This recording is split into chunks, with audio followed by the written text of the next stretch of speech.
Social મીડિયાના માધ્યમથી જાણવા મળ્યું સુરેન્દ્રનગર જિલ્લાના ચોટીલા તાલુકાના મોલડી અને જાનીવડલા ગામમાં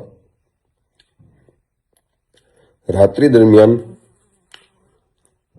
સુરેન્દ્રનગર પોલીસ, ચોટીલા પોલીસ અને પીજીવીસીએલની ટીમ એક ક્ષત્રિય સમાજના ઘરે રાતે ચેકિંગ કરવા આવ્યા. એ લોકો વાંધો નહીં, ચેકિંગ કરી શકે, એનો દિવસ હોય, એનો ટાઈમ હોય, એ ટાઈમમાં ચેકિંગ કરવા આવવું જોઈએ. રાતે બેન દીકરી સૂતા હોય, બાળકો સૂતા હોય, એને જગાડીને અમાની વર્તન કરવું અને ગેરવાદી રીતે ઘરમાં ઘૂસવું, જેમ આતંકવાદીના ઘરમાં પ્રવેશ કરે એવી રીતના, આ કેટલું વ્યાજબી છે.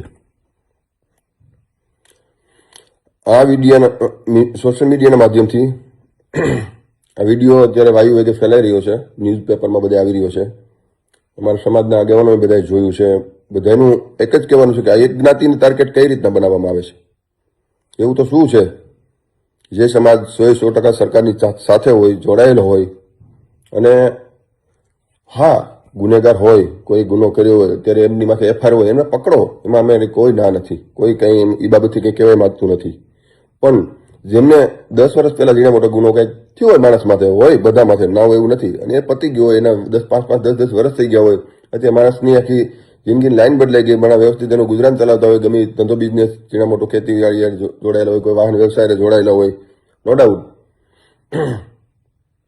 હવે એ લોકોને તમે ગુનેગાર સમજીને બોલાવવા, એનું અપમાન કરવું, એને ખોટી રીતે ગુનામાં ફિટ કરી દેવા, એની વીજ કનેક્શન કાપીને રાતે પીજીવીસીએલ વાળાને લઈને જવું, રાતે 12 વાગે જગાડવા, ડેલો ખકડાય અને બધા આરોપી હોય એવી રીતે સાઈડમાં ઉભા રાખી દેવા, આ કેટલું વ્યાજબી છે.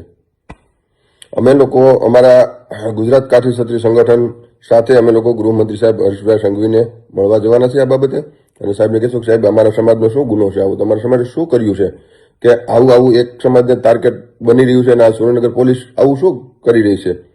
પીજીવીસીએલ ડિપાર્ટમેન્ટ આખો અલગ છે, એ ચેકિંગ કરતા હોય એની રીતે, અને થતું હોય અને કરવાનું હોય. હા, ગેરકાયદેસર હોય તો કરો, એમાં કોઈ અમારે રોકટોક કે એવી કોઈ વાત નથી. અને અમારો સમાજ બહુ મોભા અને મર્યાદાવાળો સમાજ છે. એને તમે ફોન કરીને કહો કે ત્યાં જાઓ કે અમારા સમાજમાં કહો કે બે આગા પાછા થઈ જજો તો તમને વ્યવસ્થિત તમે જઈ શકો છો. તમે આવી રીતના આરોપીની ઘરે જાઓ, જેમ જાણે કંઈ મોટો કાંડ કરી નાખ્યો એની ઘરે જાઓ, આવી રીતના આવું કૃત્ય કરવું વ્યાજબી નથી.